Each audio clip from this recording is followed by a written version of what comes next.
Chapter 1. The Bat. Out of Hell.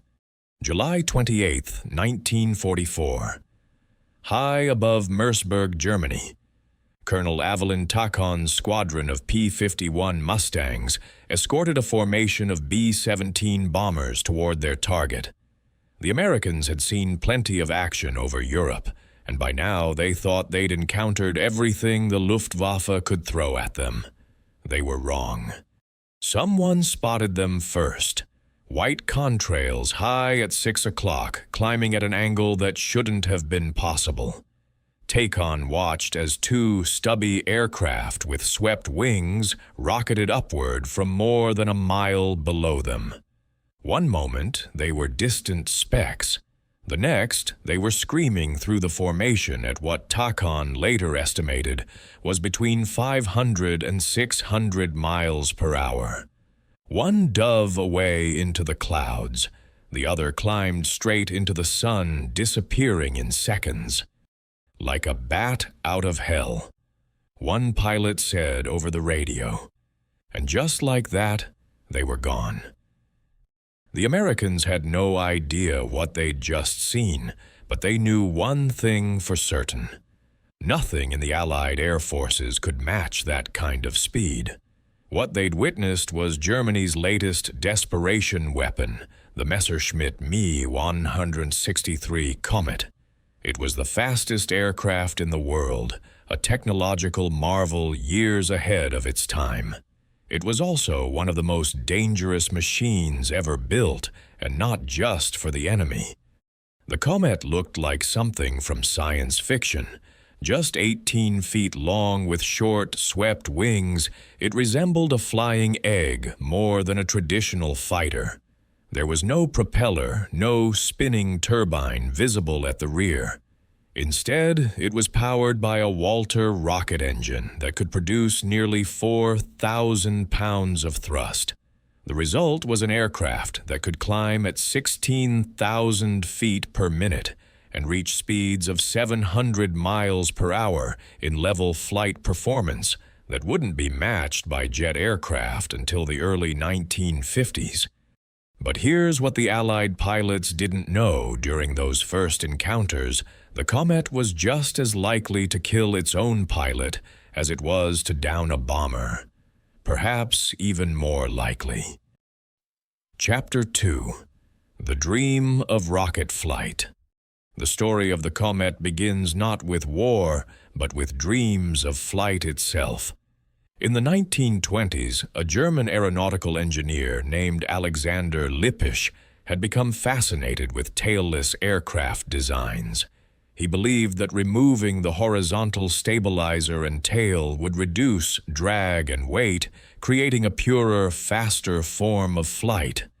His experimental gliders looked strange, alien even, but they flew beautifully. By the late 1930s, Lippisch's work caught the attention of Messerschmitt, one of Germany's premier aircraft manufacturers. At the same time, engineer Helmuth Walter had been developing liquid-fueled rocket engines. In 1939, with war on the horizon, these two streams of innovation merged. What if you combined Lippisch's revolutionary airframe with Walter's rocket propulsion? The first prototype flew in 1940 as an unpowered glider. Even without an engine test, pilots were impressed by how it handled. Then they added the rocket motor. On October 2, 1941, test pilot Heini Dittmar took the Me 163 up for a high-speed run.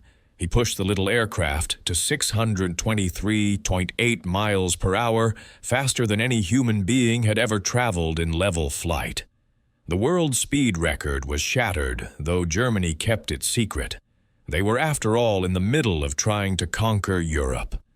But developing the Komet into an operational fighter proved far more difficult than anyone anticipated. The challenges weren't just technical, they were existential. Chapter 3. The Devil's Cocktail. The heart of the Komet's performance was also the source of its deadliest flaw. The Walter rocket engine required two propellants, T-Stoff and C-Stoff. T-Stoff was concentrated hydrogen peroxide between 80 and 90% pure. C-Stoff was a mixture of methanol, hydrazine water, and calcium permanganate. Both were clear, colorless liquids. Both were also incredibly dangerous. When T-Stoff and C-Stoff mixed in the engine's combustion chamber, they didn't just burn, they exploded violently, producing thrust through what's called a hypergolic reaction. The problem was that both chemicals were highly corrosive. T-Stoff could dissolve organic material on contact. If even a small amount leaked into the cockpit and touched a pilot's skin, it would begin eating through flesh and bone. One instructor demonstrated the fuel's volatility during a training session by pouring a thimbleful of C-Stoff into a similar amount of T-Stoff. A searing flame shot several yards across the room. The pilots watching understood the message: you're sitting on top of hundreds of gallons of this stuff. Ground crews had to follow elaborate safety procedures. The two fuels were loaded separately by different teams, with the aircraft and surrounding ground being constantly sprayed with water. The engine had to be flushed thoroughly between flights. Pilots wore special protective suits, though these offered little real protection if something went wrong. On at least one occasion, a ground crewman accidentally poured T-Stoff into a container that held a small amount of C-Stoff. Before he realized his mistake, he'd been vaporized, his remains spread across the entire test facility. But the most horrifying accidents happened to the pilots themselves. Chapter 4. Dissolved Alive. In December 1943, a Luftwaffe pilot prepared for a test flight. His name was Joseph Puss, an experienced ace who'd been transferred to the Komet program. During takeoff, something went wrong. He released the wheeled dolly that launched the aircraft too early. The dolly bounced off the runway and struck the underside of the Komet, rupturing a T-Stoff fuel line. Puss immediately shut down the engine and jettisoned his remaining fuel. He banked around to make an emergency landing, but he was coming in too fast and missed the runway. The aircraft's landing skid caught on rough ground, and the Komet flipped over. His fellow pilots rushed to the crash site, relieved that the aircraft hadn't exploded. But when they reached the overturned Komet and looked inside the cockpit, they found something far worse than fire. T-Stoff had been leaking from the damaged fuel line directly onto Puss. The corrosive liquid had dissolved him alive. One witness reported that Puss's right arm had been reduced to nothing. His other arm and his head were little more than soft jelly. Another described finding only pink slime in the bottom of the cockpit. The pilot's best friend, Major Wolfgang Späte, ordered everyone not directly involved in the recovery to leave immediately. He later said he hoped the crash had killed Puss instantly, or at least knocked him unconscious before the worst began. This wasn't an isolated incident. Throughout the Komet's operational life, pilots and ground crew died from fuel-related accidents, explosions, and exposure. The aircraft had earned a grim nickname among those who flew it, the Devil's Sled. Chapter 5. Too Fast to Fight. Even when everything worked perfectly, the Komet faced a fundamental problem. It was too fast for its own intended purpose. The aircraft had been designed as a point defense interceptor, meant to defend German cities and industrial targets from Allied bombing raids. The concept was simple: rocket up to altitude dive through the bomber formation at maximum speed, fire your cannons, and glide back to base. In practice, it was nearly impossible to execute. The Komet's rocket engine could only burn for about 7.5 minutes. That meant a pilot had maybe 3 minutes of powered flight to reach altitude, make an attack, and disengage before becoming a powerless glider. And at speeds approaching 700 miles per hour, the Komet was moving 3 times faster than the lumbering B-17 bombers it was designed to destroy. Pilots had roughly 3 seconds. 3 seconds to line up a shot fire and break away before overshooting their target entirely.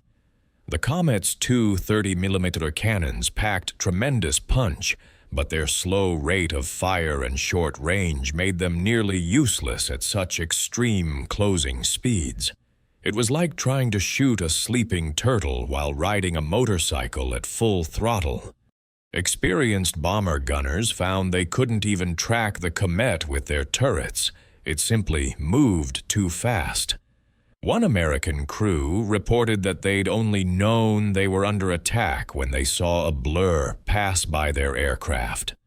The Allies quickly adapted. Fighter pilots realized that all they had to do was wait.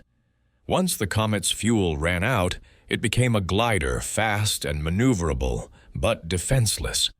P-51 Mustangs and P-47. Thunderbolts would circle above the battle, watching the Komets make their lightning-fast passes. Then, when the German pilots were forced to glide home, the Allied fighters would pounce. Landing was its own nightmare.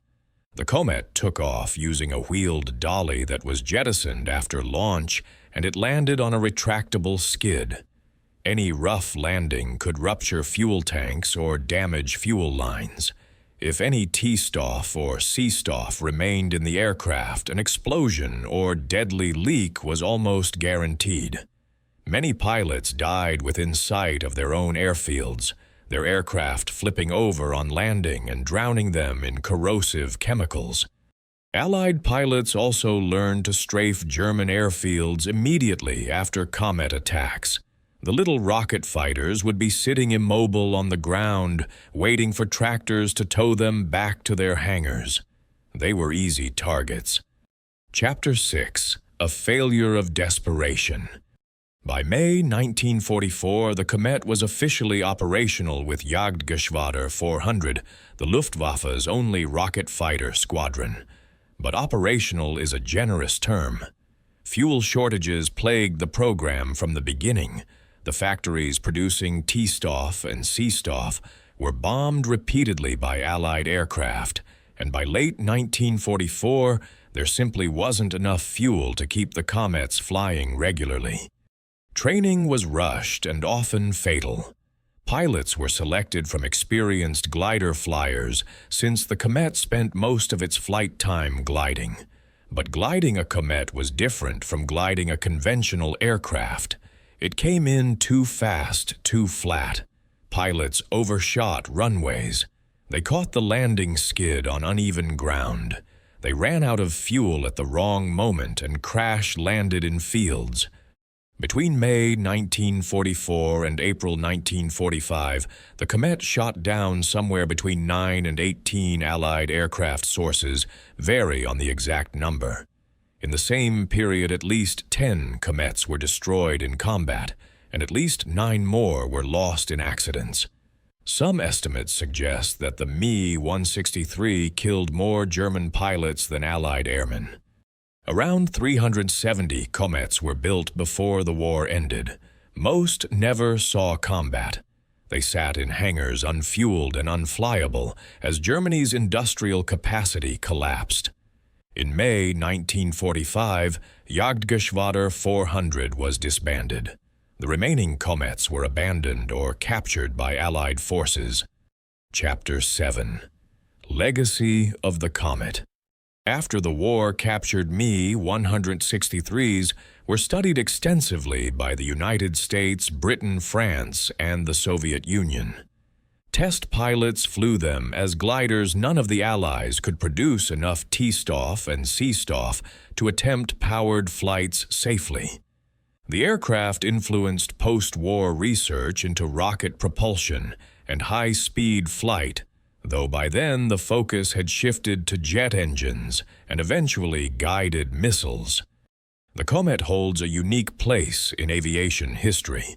It was the first and only operational rocket-powered fighter ever built.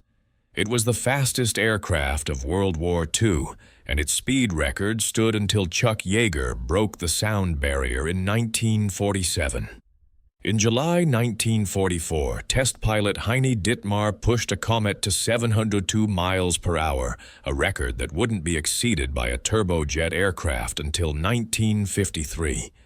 But it was also a technological dead end, a desperate gamble by a losing regime that threw resources and lives at a weapon that could never live up to its promise.